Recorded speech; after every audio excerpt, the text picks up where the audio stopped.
నవ్వుతూ ఉంటారా, నువ్వుంటేనే మనమని అంటామురా. కారణాలు దొరకవు నువ్వు దూరం పోవాలన్నా, నీకు నాకు మధ్యలో దూరం రావాలన్నా, వద్దు అంటూ ఆ క్షణాన్ని ఏడుస్తూ ఆపనా.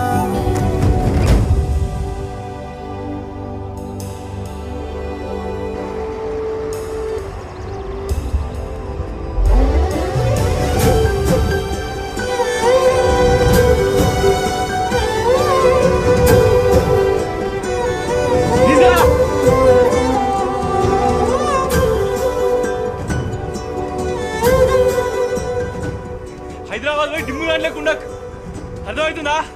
మీ మామగారు ఏమనంటే చెప్పు, బండి గురిస్తే హైదరాబాద్ వెళ్తాం. మామా నీ మీద మాకేం కోపం లేదురా. దీని అమ్మాయిన పరిసరాలన్నీ మేము చూసుకుంటాం. మంచిగా